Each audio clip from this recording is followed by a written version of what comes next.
Praise God, hallelujah. ദൈവത്തിൻ്റെ പരിശുദ്ധ നാമത്തിന് മഹത്വം കരേറ്റുന്നു. ഒരിക്കൽ കൂടെ നമുക്ക് ദൈവവചനത്തിൻ്റെ മുമ്പാകെ ആയിരിക്കാൻ കർത്താവ് ഈ അവസരം നൽകുന്നല്ലോ. വളരെ പ്രാർത്ഥനയോടെ പ്രതീക്ഷയോടെ നമുക്ക് ആയിരിക്കാം.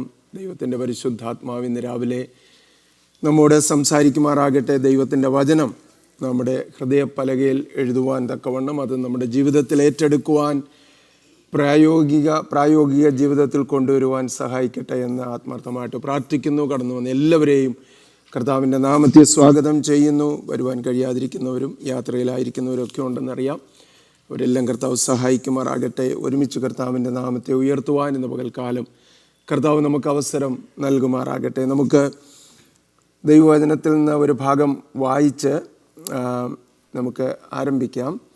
എബ്രായ ലേഖനം 11-ാം അധ്യായം അതിൻ്റെ 6-ാമത്തെ വാക്യം ആരംഭമായി നമുക്ക് വായിക്കാം. എബ്രായ ലേഖനം 11-ാം അധ്യായം 6-ാം വാക്യം. Letter to Hebrews chapter 11 verse 6. എന്നാൽ വിശ്വാസം കൂടാതെ ദൈവത്തെ പ്രസാദിപ്പിപ്പാൻ കഴിയുന്നതല്ല. ദൈവത്തിൻ്റെ അടുക്കൽ വരുന്നവൻ ദൈവമുണ്ട് എന്നും തന്നെ അന്വേഷിക്കുന്നവർക്ക് പ്രതിഫലം കൊടുക്കുന്നു എന്നും വിശ്വസിക്കേണ്ടതല്ലോ. മതി, താങ്ക് യു. ചില ആഴ്ചകൾക്ക് മുമ്പ് അബ്രഹാമിൻ്റെ വിശ്വാസം അതെന്തുകൊണ്ട് സ്പെഷ്യൽ എന്ന് പ്രത്യേകതകളുള്ളതെന്ന് നമ്മൾ പറയുന്നു. ആ വിഷയത്തെ അധികരിച്ച് സംസാരിച്ചത് ഞാൻ ഓർക്കുന്നുണ്ട്. നിങ്ങളിൽ എത്ര പേർ ഓർക്കുന്നുണ്ടെന്ന് അറിഞ്ഞുകൂടാ. ബട്ട് അറ്റ്ലീസ്റ്റ് ചിലരുടെ ഉള്ളിലെങ്കിലും ആ ഭാഗമുണ്ട് എന്ന് ഞാൻ വിശ്വസിക്കുന്നു. ഇന്നും അതുകൊണ്ട് തന്നെ വിശ്വാസത്തെക്കുറിച്ചാണ് ഞാൻ നിങ്ങളോട് സംസാരിക്കുവാൻ പ്രിപ്പയർ ചെയ്തത്. നമ്മുടെ പാരബിൾസ് തീർന്നിട്ടില്ല, അതിലേക്ക് നമ്മൾ മടങ്ങിപ്പോകും. എന്നാൽ ഇടയ്ക്കിടയ്ക്ക് മറ്റു ചില വിഷയങ്ങൾ എടുക്കുന്നു എന്നേ ഉള്ളൂ. അപ്പം ഇന്ന് രാവിലെ നമ്മൾ പഠിക്കാൻ പോകുന്നത് അബ്രഹാമിൻ്റെ വിശ്വാസം എന്തുകൊണ്ട് പ്രത്യേകതകളുള്ള വിശ്വാസമായിരുന്നു എന്ന് നമ്മൾ കണ്ടു. ഇന്ന് നോക്കാൻ പോകുന്നത് how to have a God pleasing faith, ദൈവത്തെ പ്രസാദിപ്പിക്കുന്ന ഒരു വിശ്വാസം.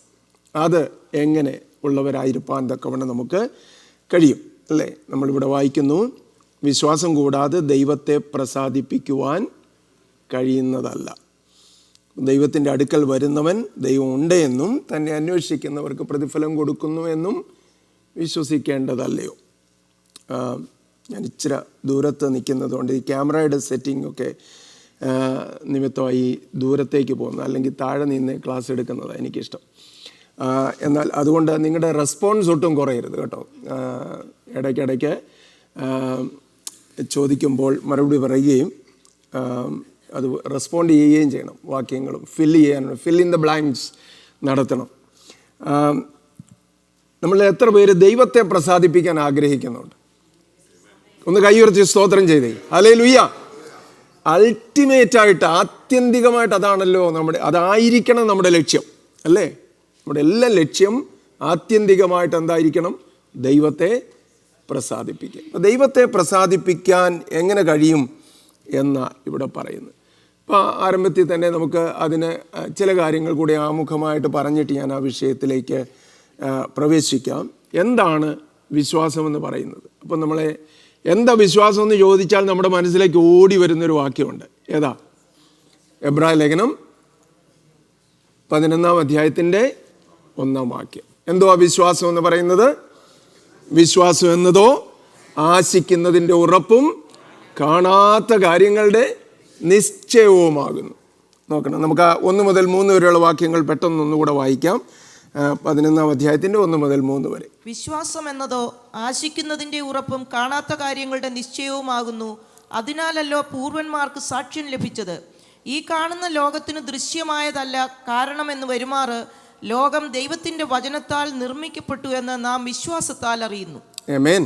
മനോഹരമായ ഒരു നിർവചനമാണ് വിശ്വാസത്തിന് ഇവിടെ നൽകിയിരിക്കുന്നത്. വിശ്വാസം എന്നത് ആശിക്കുന്നതിൻ്റെ ഉറപ്പാണ്, കാണാത്ത കാര്യങ്ങളുടെ നിശ്ചയമാണ്. അപ്പം ഫെയ്ത്ത് എന്ന് പറയുന്ന, വിശ്വാസം എന്ന് പറയുന്ന not a leap into the darkness അല്ലേ? ഇരുളിലേക്ക് എങ്ങനെയോ എടുത്തു ചാടുന്നതല്ല വിശ്വാസം എന്ന് പറയുന്നത്. അഥവാ വിശ്വാസം എന്ന് പറയുന്നത് അൺറീസണബിൾ അല്ല, അയുക്തികമല്ല, അയുക്തിപരമല്ല, അല്ലെങ്കിൽ ഇല്ലോജിക്കൽ അല്ല.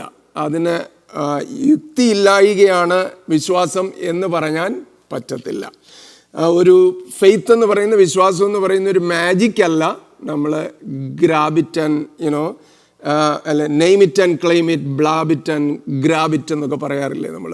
ഏറ്റെടുക്കുക, വിശ്വാസം, അത്ഭുതം നിങ്ങളുടെ അധരങ്ങളിൽ എന്നൊക്കെ പറഞ്ഞ് പ്രസംഗിക്കുന്നവരും പറയുന്നവരും ഒക്കെ ഉണ്ട്. അതൊന്നുമല്ല വിശ്വാസം എന്ന് പറയുന്നത്. വിശ്വാസം അതിനേക്കാളെല്ലാം വളരെ വ്യത്യസ്തമായിട്ടുള്ള, അതിൻ്റെ ബേസിക് ആയിട്ടുള്ള, ഫൗണ്ടേഷനലായ, അടിസ്ഥാനപരമായിട്ടുള്ള നിർവചനവും അതിൻ്റെ അർത്ഥവും നമ്മൾ മനസ്സിലാക്കേണ്ടതും ഏറ്റെടുക്കേണ്ടതും അനിവാര്യമാണ്. അപ്പം അങ്ങനെ നമ്മൾ എക്സ്പീരിയൻഷ്യൽ റിലീജിയൻസ് ഒരുപാട് ത്രൈവ് ചെയ്യുന്ന, വളരെ പെട്ടെന്ന് വളരുന്ന സമയത്താണ് നമ്മൾ ജീവിക്കുന്നത്. എന്ന് പറഞ്ഞാൽ ഞാൻ പ്രാർത്ഥിച്ചു, എനിക്ക് ഇന്ന കാര്യം സാധിച്ചു, ഞാൻ ചോദിച്ചു, ഇന്നതെനിക്ക് ലഭിച്ചു, ഇന്ന കാര്യത്തിൽ എനിക്ക് വിടുതൽ ലഭിച്ചു, ഇതൊക്കെ പറയാനാണ് നമുക്ക് എപ്പോഴും ആഗ്രഹം, അല്ലെങ്കിൽ അതിലാണ് നമ്മൾ താല്പര്യം കാണിക്കുന്നത്. അപ്പം ഈ എക്സ്പീരിയൻഷ്യൽ റിലീജിയൻസിനൊരു പ്രശ്നമുണ്ട് അല്ലേ.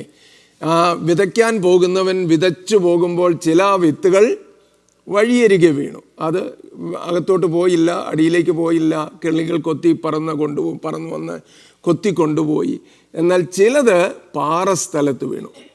അത് അല്പം മണ്ണേ ഉള്ളായിരുന്നു, അതുകൊണ്ട് പെട്ടെന്ന് മുളച്ച് കിളിർത്ത് വളർന്നു എന്ന് നമ്മൾ വായിക്കുന്നുണ്ട്. പക്ഷേ അല്പമായ പ്രതികൂലമുണ്ടായപ്പോഴേ അത് കരിഞ്ഞുപോയി. ഉഷ്ണം തട്ടിയപ്പോൾ അത് കരിഞ്ഞു പോയെന്നാണ് നമ്മൾ വായിക്കുന്നത്. എന്ന് പറയുന്നത് പോലെ അനേകരുടെ വിശ്വാസം, at the first major disappointment faith vanishes. ഒരു എന്തെങ്കിലും ഒരു ഡിസ്കറേജ്മെൻറ്റ് വന്നു കഴിയുമ്പോൾ, പ്രതീക്ഷകൾക്കനുസരണമായിട്ട് കാര്യങ്ങൾ നടക്കാതിരിക്കുമ്പോൾ വിശ്വാസം ഇങ്ങനെ പുറത്തേക്ക് പോകും, അല്ലെങ്കിൽ വിശ്വാസം നഷ്ടപ്പെടുകയാണ്. ഒരുപക്ഷെ ഒരു ട്രാജഡി കുടുംബത്തിൽ നടക്കുന്നു. ട്രാജഡി എന്ന് നമ്മൾ പറയുന്ന ചില കാര്യങ്ങൾ, അഥവാ നമ്മൾ ആഗ്രഹിച്ച ജോലി നമുക്ക് കിട്ടിയില്ല, അല്ലെങ്കിൽ ജോലി നമുക്ക് നഷ്ടപ്പെട്ടു, ഒരു പ്രൊമോഷൻ നമുക്ക് കിട്ടിയില്ല, രോഗത്തിൽ നമ്മൾ പ്രാർത്ഥിച്ചു, നമുക്ക് സൗഖ്യം കിട്ടിയില്ല, ഇതെല്ലാം വന്നു കഴിയുമ്പോഴേ വിശ്വാസം നഷ്ടപ്പെടുകയാണ്. നിങ്ങളൊരു പക്ഷേ കേട്ടിട്ടുള്ള ഒരു പേര് ആനി ബെസൻ്റ് എന്ന് പറയുന്ന മഹതിയുടെ. ഇന്ത്യയിൽ വന്ന് ഒരു വെള്ളക്കാരി, ഇന്ത്യയിൽ പ്രീ ഇൻഡിപെൻഡൻസ് ഡേയ്സിൽ വന്ന് താമസിച്ച് ഇന്ത്യയെ സെർവ് ചെയ്യാനൊക്കെ ശ്രമിച്ചയാളാണ്. അവർക്ക് മക്കളില്ലായിരുന്നു. ഒരു മകനെ എടുത്തു വളർത്തുന്നുണ്ടായിരുന്നു. ആ മകൻ തൻ്റെ ടീനേജ് പ്രായത്തിലാണെന്ന് എനിക്ക് തോന്നുന്നത് അവൻ മാറ്റപ്പെട്ടു ഈ ലോകത്തിൽ നിന്ന്. അപ്പോൾ വളരെ നിരാശയായി, ദൈവവിശ്വാസം നഷ്ടപ്പെട്ടു. ഇനിയും എനിക്ക് ഈ ദൈവത്തെ വേണ്ടെന്ന് പറഞ്ഞു. തിയോസഫിക്കൽ സൊസൈറ്റി എന്ന് പറയുന്ന സൊസൈറ്റി തുടങ്ങി. എന്നാൽ വില്യം കേറിയെ പോലുള്ള മഹാന്മാരൊക്കെ കർത്താവിന് വേണ്ടി എല്ലാം ത്യജിച്ച്, വലിയ വിദ്യാഭ്യാസം ഇല്ലാഞ്ഞിട്ടും വളരെ ഡിവോട്ടഡായിട്ട് ദൈവത്തിൻ്റെ വചനം പഠിച്ച്, ഭാഷകൾ പഠിച്ച് ഇന്ത്യയിൽ വന്ന് കർത്താവിൻ്റെ വചനത്തിൻ്റെ ട്രാൻസ്ലേഷൻ സെറാംപുരി താമസിച്ചുകൊണ്ട് അദ്ദേഹം നടത്തുമ്പോൾ തന്നെ 2 മക്കൾ മരിച്ചു. തൻ്റെ ഭാര്യ ഒരു ഭ്രാന്തിയെപ്പോലെ അടുത്ത മുറിയിൽ അവരെ അടച്ചിട്ടിരിക്കുക. ഈ 2 മരിച്ച മക്കളെ മറവ് ചെയ്യുവാൻ പോലും ആരും മുന്നോട്ട് വന്നില്ല. തൻ്റെ സ്വന്തം കൈകൊണ്ട് താൻ ഭൂമി തയ്യാറാക്കി, അല്ലെങ്കിൽ കുഴി കുഴിച്ച് ഗ്രേവ് ഉണ്ടാക്കി അതിനകത്ത് തൻ്റെ കുഞ്ഞുങ്ങളെ മറവ് ചെയ്തു. അപ്പുറത്ത് ഭാര്യ, ഒരു ഭ്രാന്തി പുലമ്പിക്കൊണ്ടിരിക്കുന്ന ഭ്രാന്തിയായ ഭാര്യ മുറിയിൽ അടച്ചിട്ടിരിക്കുക. ഇപ്പുറത്തിരുന്ന് അദ്ദേഹം ബൈബിൾ ട്രാൻസ്ലേറ്റ് ചെയ്യുക. അനേകരുടെ പക്കൽ ദൈവത്തിൻ്റെ വചനം എത്തിയത് അങ്ങനെയുള്ളവരെ പോലെ ഉണ്ടായിരുന്നത് കൊണ്ടാണ്. ദൈവത്തിന് സ്തോത്രം. അപ്പം വിശ്വാസം എന്ന് പറയുന്നത് അത് കൈമുതലാണ് എന്ന് നമ്മൾ പറഞ്ഞുകൊണ്ടിരിക്കുമ്പം തന്നെ വിശ്വാസം നഷ്ടപ്പെടുന്ന ഒരുപാട് സമയങ്ങളുണ്ട് അല്ലേ. ഒരുപാട് സമയങ്ങളുണ്ട്. ഇവിടെ നമ്മൾ വായിച്ചത് വിശ്വാസം എന്നതോ ആ നിർവചനം വളരെ ശ്രദ്ധിച്ചു നോക്കണം.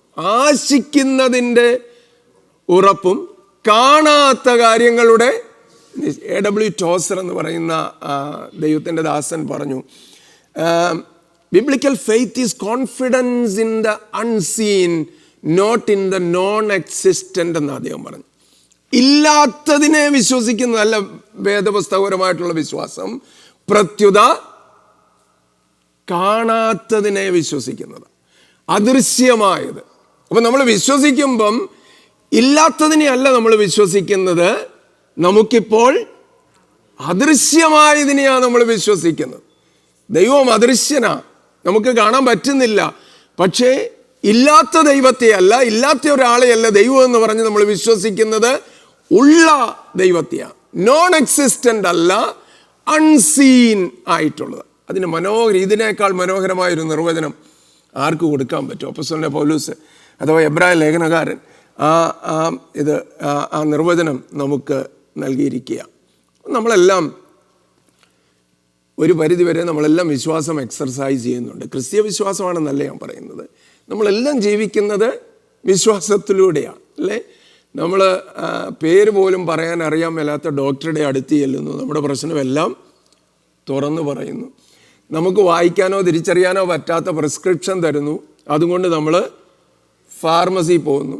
ഫാർമസിയിലെ ഒരു മെഡിസിൻ അതിൻ്റെ പ്രത്യാഘാതങ്ങളോ സൈഡ് ഇഫക്ട്സോ ഒന്നും അറിയാൻ മേലാത്ത നമുക്ക് തരുന്നു. അത് മേടിച്ച് വളരെ വിശ്വാസത്തോടെ നമ്മൾ കഴിക്കുന്നു. എയർപ്ലെയിൻസിൽ അല്ലേ, അതിൻ്റെ നാവിഗേഷനോ കാര്യങ്ങളോ എങ്ങനെയാണ് അതിൻ്റെ സിസ്റ്റം എല്ലാം വർക്ക് ചെയ്യുന്നതെന്ന് ഒന്നും അറിയാതെ നമ്മൾ അതിൽ കയറി പേടിക്കുന്നവരും ഭയപ്പെടുന്നവരും ഉണ്ട്. അത് വേറൊരു കാര്യം. ഫ്ലൈറ്റ്സിൽ ഇതിനെയും പൊങ്ങിയാൽ പിന്നെ അത് ലാൻഡ് ചെയ്യുമോ, ഇതെല്ലാം പേടിക്കുന്നവരുണ്ട്. പക്ഷേ നമുക്ക് വിശ്വസിക്കാൻ നമ്മളെ പ്രേരിപ്പിക്കുക ജീവിതം എന്ന് പറയുന്ന അതൊക്കെ നമ്മൾ ഏറ്റെടുക്കും. പക്ഷേ ദൈവവചനത്തോടനുബന്ധിച്ചുള്ള വിശ്വാസത്തിൻ്റെ കാര്യം വരുമ്പോഴാണ് നമുക്ക് വലിയ പാട്, അല്ലേ? ദൈവത്തിൻ്റെ വചനം എന്തോ അതിന് നൽകുന്ന നിർവചനം, അതിൻ്റെ അർത്ഥം എന്നതാ, അത് വളരെ വളരെ വളരെ അത്യന്താപേക്ഷിതം മനസ്സിലായി. You cannot live without faith. വിശ്വാസം കൂടാതെ നമ്മൾ ആർക്കും ജീവിക്കാൻ പറ്റത്തില്ല. ഒരു പരിധി വരെ നമ്മളെല്ലാം പലതും വിശ്വസിക്കുന്നുണ്ട്. പക്ഷേ ക്രിസ്തീയമായ വിശ്വാസം, ദൈവത്തിൻ്റെ വചനാനുസൃതമായ വിശ്വാസം എന്താണ്, അത് തിരിച്ചറിയുവാൻ ദൈവമായ കർത്താവ് നമ്മെ സഹായിക്കുമാറാകട്ടെ. ഈ എബ്രായ ലേഖനം 11-ാം അധ്യായത്തെ തന്നെ ഞാൻ ചിലപ്പോൾ 2-3 സെഷൻസ് ഇതിനെക്കുറിച്ച് എടുക്കേണ്ടതായിട്ടുണ്ട്. സോ നിങ്ങൾ എൻ്റെ കൂടെ ഉണ്ടായിരിക്കണം എന്ന് ഞാൻ ആത്മാർത്ഥമായിട്ട് ആഗ്രഹിക്കുന്നു. ഈ ചാപ്റ്ററിനെ പറയുന്നതിന്, ഈ അധ്യായത്തെ പറയുന്നതിന് ദ ഹോൾ ഓഫ് ഫെയ്ത്ത് എന്ന, ദ ഹോൾ ഓഫ് ഫെയിം നമ്മൾ കേട്ടിട്ടുണ്ട്, അല്ലേ? വലിയ പ്രശസ്തരായ ആളുകളുടെ വലിയ പോർട്രേറ്റ്സ് ഒക്കെ വെച്ചിരിക്കുന്ന ഹോൾ ഓഫ് ഫെയിം ഉണ്ട് എന്ന് പറയുന്നതല്ലേ ഹോൾ ഓഫ് ഫെയ്ത്ത്. എബ്രായ ലേഖനം 11-ാം അധ്യായം, അതിൻ്റെ ഒരു ഇൻട്രൊഡക്ഷൻ മാത്രമാണ് ഈ ആരംഭവാക്യങ്ങളിൽ നമ്മൾ കാണുന്നത്. അവിടെ എഴുതിയിരിക്കുന്നത് നമ്മൾ വായിച്ചു. വിശ്വാസം എന്നത് ആശിക്കുന്നതിൻ്റെ ഉറപ്പും കാണാത്ത കാര്യങ്ങളുടെ നിശ്ചയമാണ്. പിന്നെ രണ്ടാമത് പറയും, അതിനാലല്ലോ പൂർവന്മാർക്ക് സാക്ഷ്യം ലഭിച്ചത്. ഈ കാണുന്ന ലോകത്തിന് ദൃശ്യമായതല്ല, കാരണം എന്ന് വരുമാറ് ലോകം ദൈവത്തിൻ്റെ വചനത്താൽ നിർമ്മിക്കപ്പെട്ടു എന്ന് നാം അറിയുന്നല്ല പറയുന്നത്, എന്ന് നാം വിശ്വാസത്താൽ അറിയുന്നു. നോക്കണേ, മുമ്പേ പറഞ്ഞ ആ നിർവചനം, അല്ലെങ്കിൽ A.W. ടോസർ പറഞ്ഞത് മറന്നു പോകരുത്. Faith is not belief, confidence in the non existent but the unseen.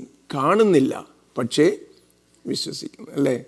നമ്മൾ പാടാറുണ്ട് ആ പാട്ട്, കാണാത്ത കാര്യങ്ങൾ കൺമുൻപിൽ എന്ന പോൽ വിശ്വസിച്ചിടുന്നു എൻ കർത്താവേ, അല്ലേ?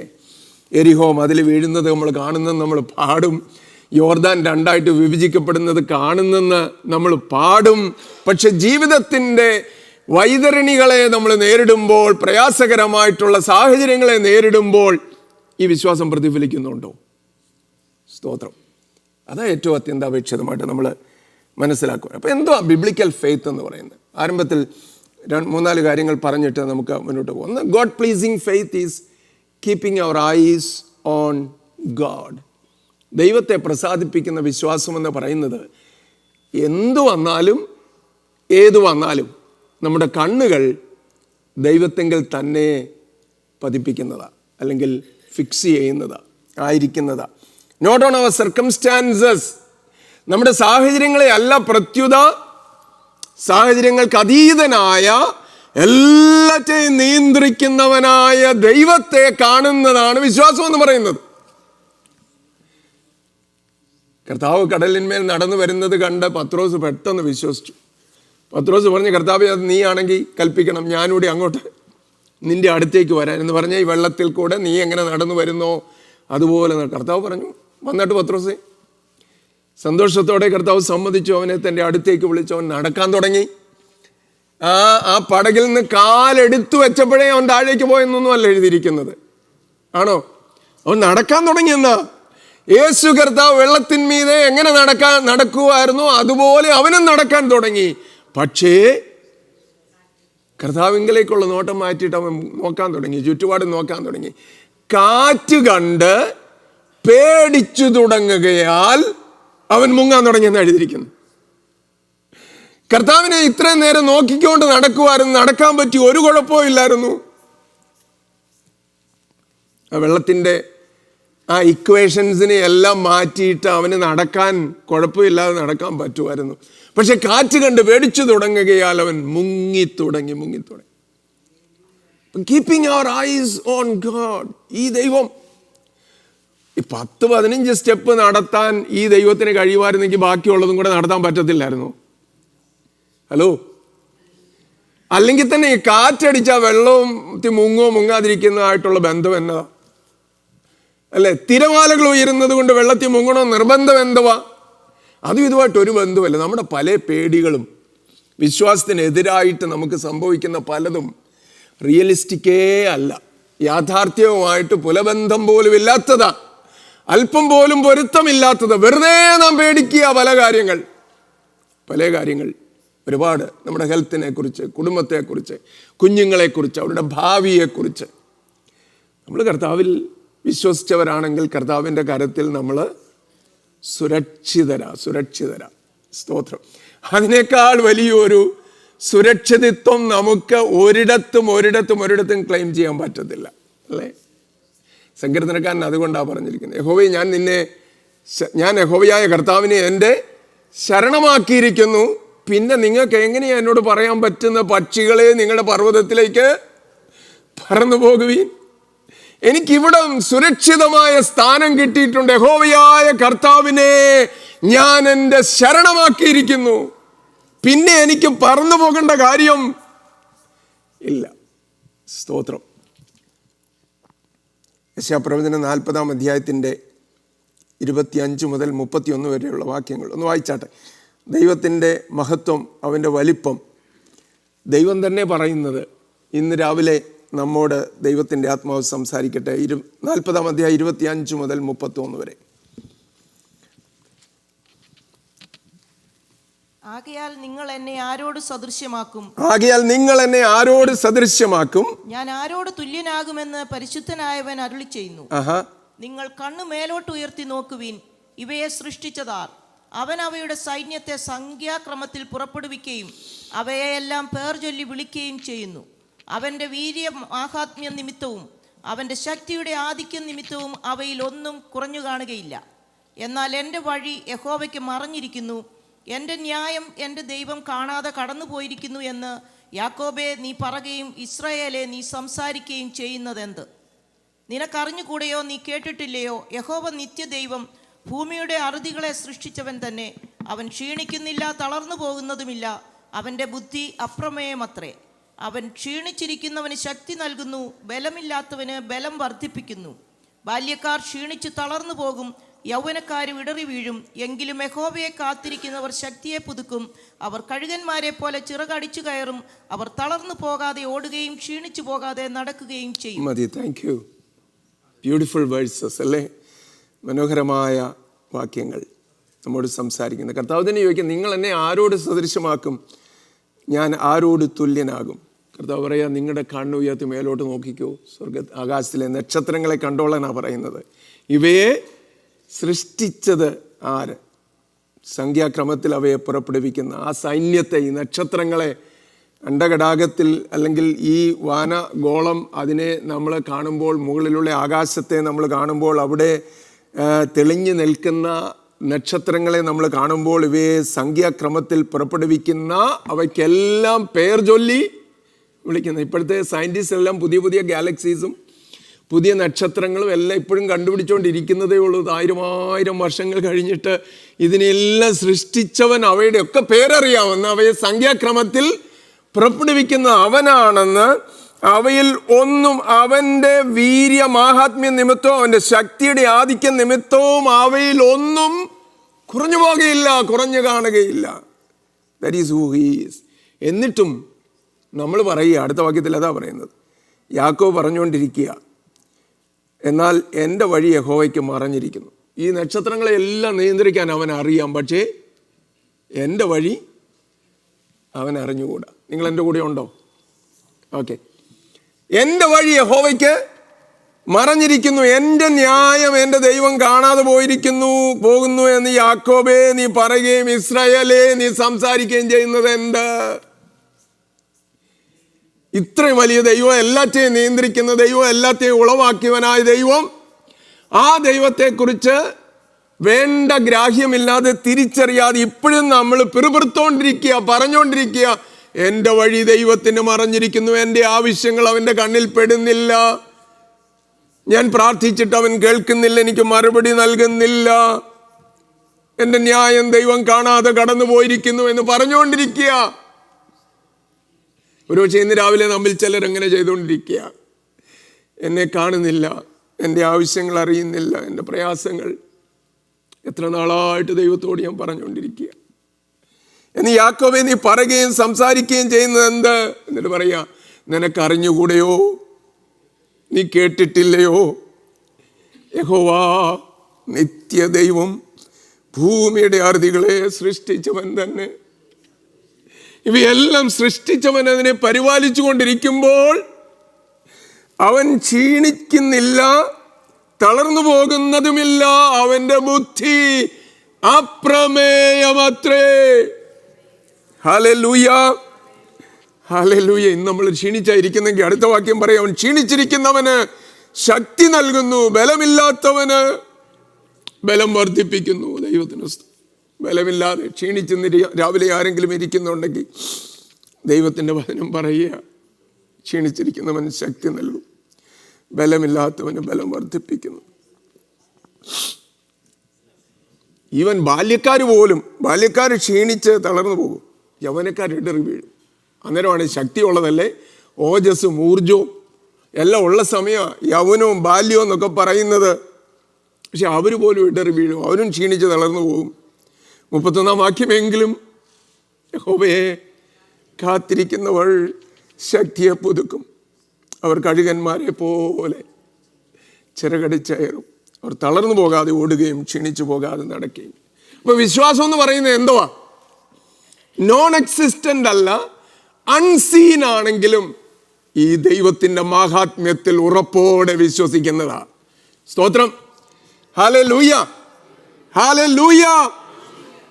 ഇന്ന് രാവിലെ ആ വിശ്വാസത്തിൽ ബലപ്പെട്ടിരിക്കുന്നവർക്കായിട്ട് ഞാൻ ദൈവത്തിന് സ്തോത്രം ചെയ്യുന്നു. ഹല്ലേലൂയ.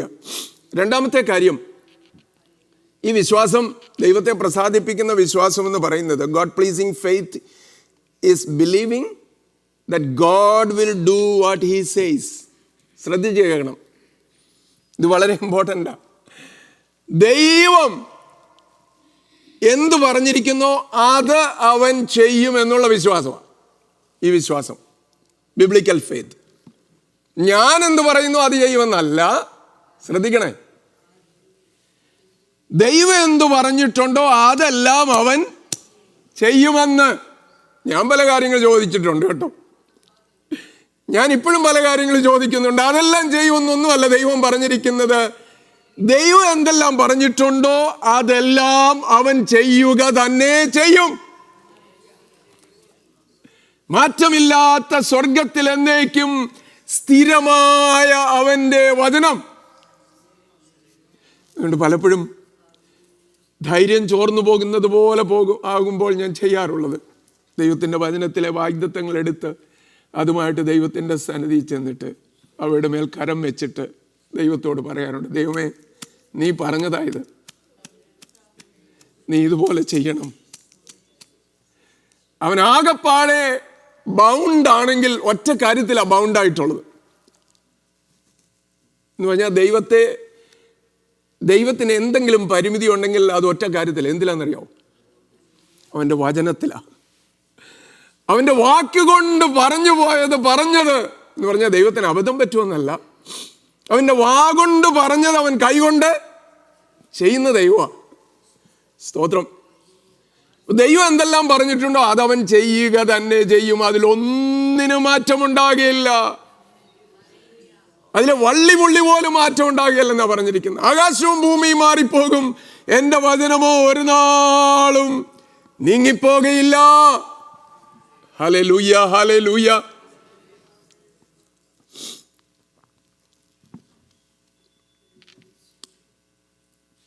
എങ്ങനെയാണ് നമുക്ക് വിശ്വസിക്കാൻ പറ്റുന്നത്? സംഖ്യാപുസ്തകം 23 അധ്യായത്തിൻ്റെ 19 വാക്യം. സംഖ്യ 23:19 പെട്ടെന്ന് വായിച്ചേ.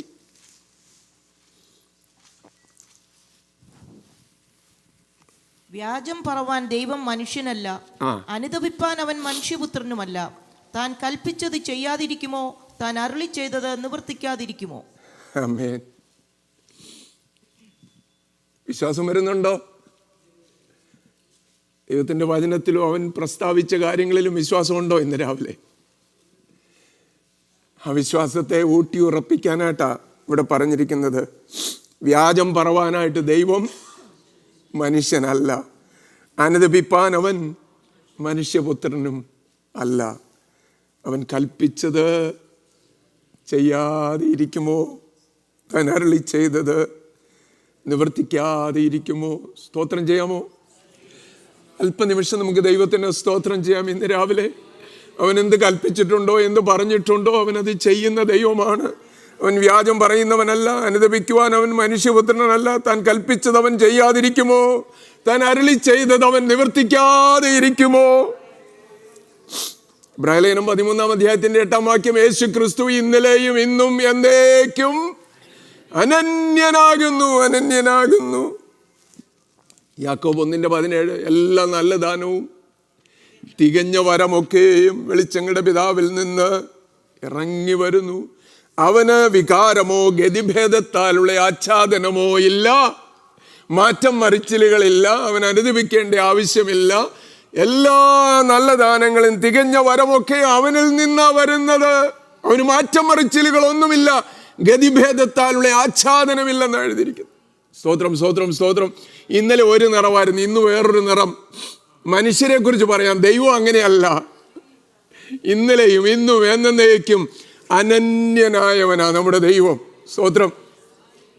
അപ്പൊ എന്തോ വിശ്വാസം എന്ന് പറയുന്നത്, ബിബ്ലിക്കൽ ഫെയ്ത്ത് എന്ന് പറയുന്നത്, അവൻ എന്ത് കൽപ്പിച്ചിട്ടുണ്ടോ അത് അവൻ ചെയ്യും എന്നുള്ളതാണ്. മൂന്നാമത് ഒരു കാര്യം കൂടെ പറഞ്ഞ് ഒരുപക്ഷെ ഇന്ന് എനിക്ക് അവസാനിപ്പിക്കേണ്ടത്.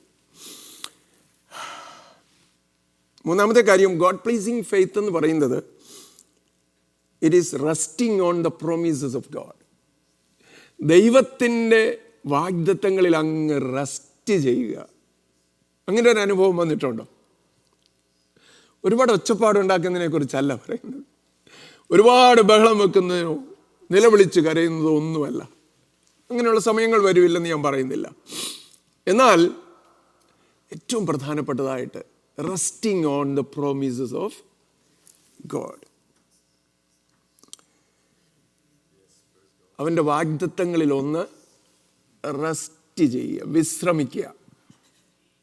ലേഖനത്തിലല്ലേ യശയാപ്രവചനത്തിലല്ലേ വാക്യം, വിശ്രമിക്കുന്നതിലും ആശ്രയിക്കുന്നതിലും അല്ലയോ നിന്റെ ബലം, അല്ലേ? അപ്പൊ നമ്മൾ ഒത്തിരി ഓടി നടക്കുന്നത് മാത്രമല്ല, അല്ലെങ്കിൽ ഒരുപാട് നിലവിളിച്ച് കരയുന്നത് മാത്രമല്ല, just resting on the promises of God.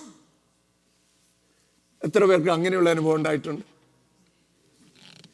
സാഹചര്യങ്ങൾ വിരുദ്ധമായിട്ട് ഉയരുന്നു, മനുഷ്യരഭിപ്രായങ്ങൾ തികച്ചും വ്യത്യസ്തമായിട്ട് പറയുന്നു, ക്ഷീണിപ്പിക്കുന്ന സ്വരങ്ങളെ കേൾക്കാനുള്ളൂ. പക്ഷെ എനിക്കൊരു ധൈര്യമുണ്ട്, I am resting on the promises of God.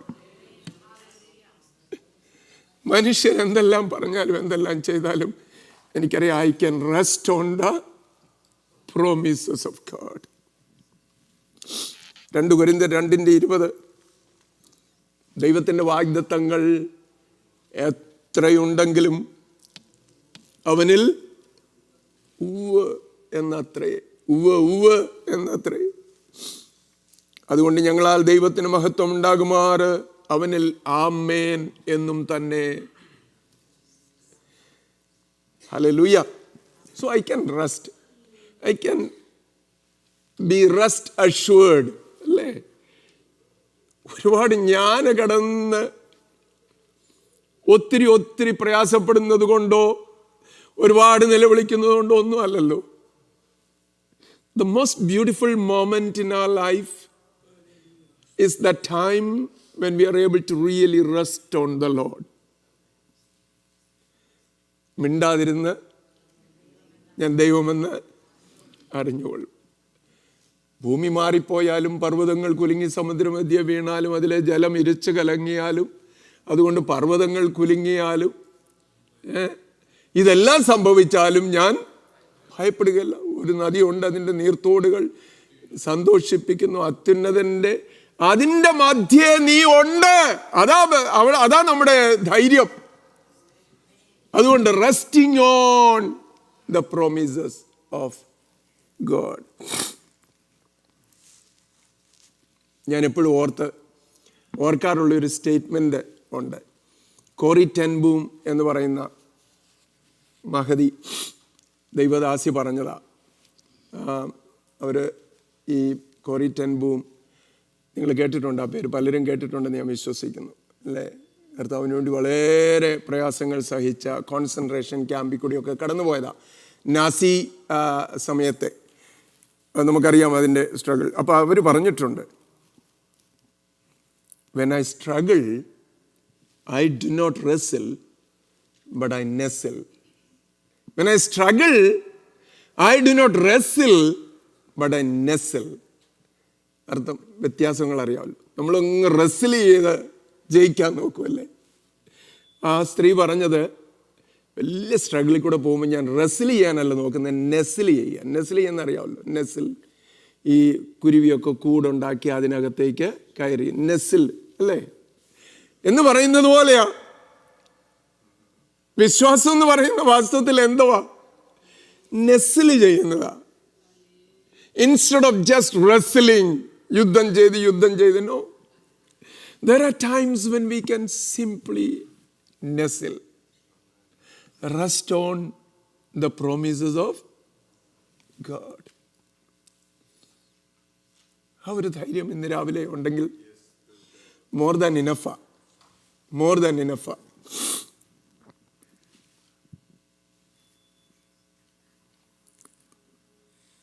കർത്താവിനോട് ഇന്ന് രാവിലെ പ്രാർത്ഥിക്കാം, ആ വിശ്വാസം തരണം ഞങ്ങൾക്ക്. എൻ്റെ വാക്കുകൾ ഇനി ധരിപ്പിക്കുന്നില്ല, അടുത്ത ദിവസം നമുക്ക് തുടരാം, അല്ലേ? ഇപ്പം എന്തുവാ ദൈവത്തെ പ്രസാദിപ്പിക്കുന്ന വിശ്വാസം എന്ന് പറയുന്നത്? Keeping our eyes on God. ഇത്രയും വലിയ ദൈവം നമുക്കുണ്ട്. ഇത്രയും വലിയവനായ ദൈവത്തെയാണ് നമ്മൾ വിശ്വസിച്ചിരിക്കുന്നത്. നിങ്ങൾ എന്നെ ആരോട് ഉപമിക്കും? ആരോട് സദൃശമാക്കും? നീ നോക്ക്, കണ്ണ് മേലോട്ട് ഉയർത്തി നോക്ക്, ആരാ ഇവയൊക്കെ സൃഷ്ടിച്ചത്? അവനെയൊക്കെ സംഖ്യാക്രമത്തിൽ പുറപ്പെടുവിക്കുന്ന ആരാണ്? അവയ്ക്കെല്ലാം പേര് വിളിക്കുന്നത് ആരാ? എൻ്റെ വീര്യമാഹാത്മ്യ നിമിത്തമല്ലയോ? എന്നിട്ട് നീ പറഞ്ഞുകൊണ്ടിരിക്കുക, ഞാൻ യഹോവയ്ക്ക് എൻ്റെ വഴി മറഞ്ഞിരിക്കുക. പരിതാപവും പരിവേദനങ്ങളും എല്ലാം ഒഴിവാക്കി ഇന്ന് രാവിലെ നമുക്ക് കണ്ണുയർത്തി നോക്കാം. ആരെയാ നമ്മളിൽ വിശ്വസിച്ചിരിക്കുന്നതെന്ന് ഓർക്കാം. അപ്പോസ്തലനായ പൗലോസ് പറയുന്നു, ആരെ വിശ്വസിച്ചിരിക്കുന്നു എന്ന് ഞാൻ, ഹല്ലേലൂയ, ആരെ വിശ്വസിച്ചിരിക്കുന്നു എന്ന് ഞാൻ അറിയുന്നു. അവൻ എൻ്റെ ഉപനിധിയാ ദിവസം വരെ കാപ്പാൻ ശക്തനെന്ന് ഞാൻ ഉറച്ചുമിരിക്കുന്നു. സ്തോത്രം, സ്തോത്രം, സ്തോത്രം. ഇന്ന് രാവിലെ ദൈവത്തെങ്കിലേക്ക് നമ്മുടെ കണ്ണുകളെ ഉയർത്താം. അവൻ എന്ത് പറഞ്ഞിട്ടുണ്ടോ അവനത് ചെയ്യും. ഈ വചനം സത്യമാ, സത്യം സത്യം സത്യം മാത്രമാ. വ്യാജം പറവാൻ അവൻ മനുഷ്യനല്ല, അനുദപിപ്പാൻ അവൻ മനുഷ്യപുത്രനുമല്ല. അവൻ താൻ കൽപ്പിച്ചത് അവൻ ചെയ്യാതെ ഇരിക്കുമോ? സ്തോത്രം. അതുകൊണ്ട് ഒറ്റ കാര്യം ഞാൻ ചെയ്യാൻ പോവുകയാണ്. കോറി ടെൻ ബൂം പറഞ്ഞതുപോലെ, in the midst of my struggles, instead of wrestling, I am going to nestle. എൻ്റെ പ്രയാസങ്ങളിൽ, കഷ്ടങ്ങളിൽ ഞാൻ ഒരുപാട് ഇങ്ങനെ റെസ്ൽ ചെയ്യുന്നതിന് പകരമായിട്ട് ഞാൻ അവനിൽ അങ്ങ് വിശ്രമിക്കാൻ പോവുകയാണ്. നിന്റെ ഭാരം യഹോവയുടെ മേൽ വെച്ചുകൊള്ളുക, അവൻ നിന്നെ പുലർത്തും. നീതിമാൻ കുലുങ്ങിപ്പോകുവാൻ അവൻ ഒരു നാളും സമ്മതിക്കരുത്. നമ്മുടെ കണ്ണുകളെ നമുക്ക് അടയ്ക്കാം. പ്രാർത്ഥനയ്ക്കായിട്ട് നമ്മുടെ തലകളെ ഇന്ന് രാവിലെ ദൈവസന്നിധിയിൽ വണക്കാം. ചില നിമിഷങ്ങൾ നമുക്ക് എടുക്കാം. പ്രാർത്ഥിച്ച് നമ്മൾ ആരാധന ആരംഭിക്കാനായിട്ട് പോവുകയാണ്. ദൈവത്തിന് സ്തോത്രം, സ്തോത്രം, സ്തോത്രം.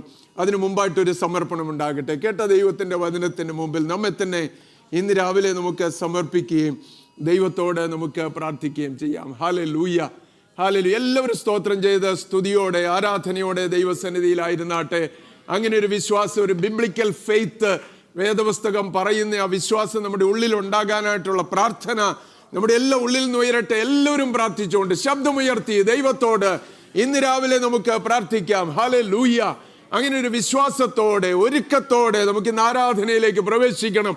ദൈവത്തിന്റെ നാമത്തിന് തക്ക മഹത്വം കൊടുപ്പാൻ തക്കവണ്ണം നമുക്ക് ഇടയാകണം. ദൈവകരങ്ങളിൽ നമുക്ക് നമ്മെ തന്നെ ഏൽപ്പിക്കാം.